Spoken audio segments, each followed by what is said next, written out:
Have you ever wanted to receive political insight about a historic election from an internet stranger who is neither unbiased or well researched? Well, if so, you've come to the right place. On the 21st of May, which is hopefully sometime after this video is uploaded, but realistically it won't be, Australia will hold its 27th Parliament election. Now this is very important as it will determine which of two men will be seen on the television for the next 3 years as Australians collectively stand up to turn it off.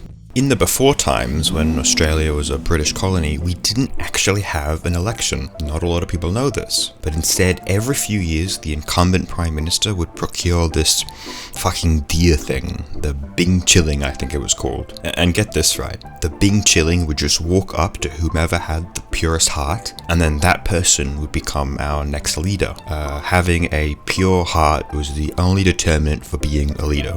Because apparently that makes sense. And there were some flaws with this. Firstly, it became increasingly difficult for the Bing Chilling to find anybody in Parliament who was pure of heart. Second of all, we all just realised that was just a really shit way to end a movie. So instead we killed it. And now every election, to commemorate this, we feast on sausages made out of Bing Chilling. There you go. That's just a little piece of Australian history that sometimes gets forgotten. Very few people actually know this, but there are 4 major parties. That's one for each person in the Northern Territory.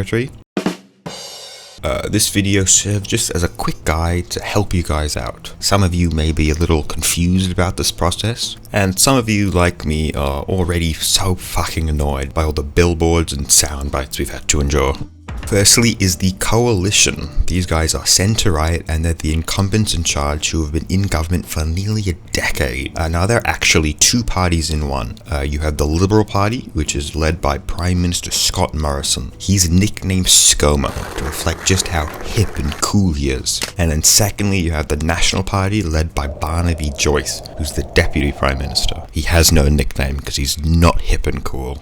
Scomo is a tactical genius, and that's why we will see such a close race. Supposedly, he was made in a laboratory from sugar and spice and everything nice. His creators invented him as a politician to perfectly emulate the human emotions of compassion and empathy, which he does very well. Very, very well. And this gives him a superhuman intelligence that may help his party win another victory. The coalition's main policies this election are primarily revolved around increasing the economy post-COVID, such as by increasing jobs, making first home ownership more attainable, and to lower taxes on the working class. Up next is Labour. They're centre-left and they're hoping to take charge after 9 years in opposition.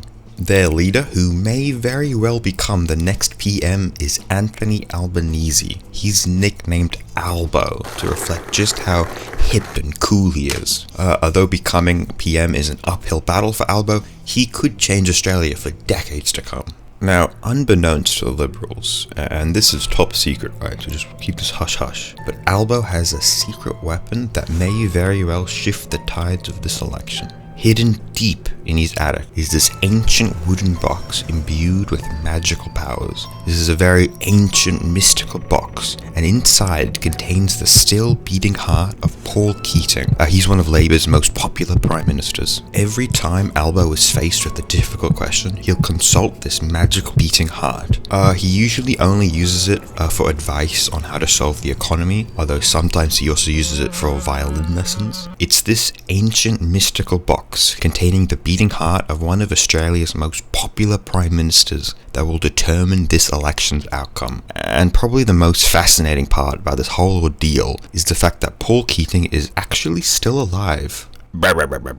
If elected, Labour promised to go in a completely opposite direction than the Liberal coalition. Instead, they will promise to increase the economy post-COVID, such as by increasing jobs, making first home ownership more attainable, and to lower taxes on the working class. Finally, we have the Greens. These guys are left-wing, led by a man called Adam Band, who I know nothing about. I've absolutely no idea if he has a nickname. And now to form a majority government, a party needs 76 seats in the House of Representatives. The Greens therefore are hoping to achieve 75 seats this election. Now, according to News Corp and the other 3 private companies that own 90% of our news media, the Greens are an extremist party with some extremely radical views. So radical, in fact, I fear this very video might get demonetized. But being the independent journalist that I am, I'm willing to take that risk.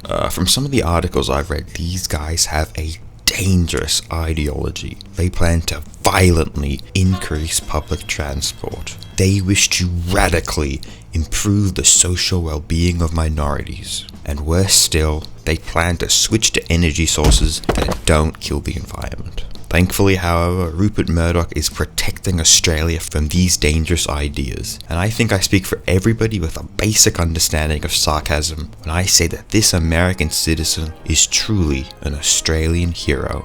Having spent exactly 15 minutes researching this video, I went beyond the mainstream media, and let me tell you, these guys have some shocking policies. They plan to increase the economy post-COVID, such as by increasing jobs, as well as to make first home ownership more attainable and to lower taxes on the working classes. Now, those are the largest parties, but what actually happens on election day? Well, Australia has an innovative democratic system that means that you are legally required to vote. That's right, voting is compulsory. Now take a look at my mate Angus, right? Angus was sentenced to 3 years in jail after failing to vote in 2019. Absolutely mental. Now, in fairness, the reason he didn't show up was because he killed a police horse, but I still think that's a bit strict. Now you might be asking yourself, in a country with extreme political apathy, one where most people don't even know the head of state from the head of government, Surely you might ask yourself that the news media, all of whom incidentally have strong ties to a single political party, would therefore be given an unmitigated power over politics. After all they would have to do is just spew out a few stories of questionable quality to influence a voting base politically illiterate after years of seeing a broken federal government that doesn't actually pass anything. Surely you might ask yourself that the only way to look at this upcoming Australian election is with a resigned cynicism because of how unlikely progress is regardless of who wins. Well, yes, you'd be correct. Thank you very much for watching my guide on the Australian 2022 election. I really hope you've enjoyed yourself, and please subscribe.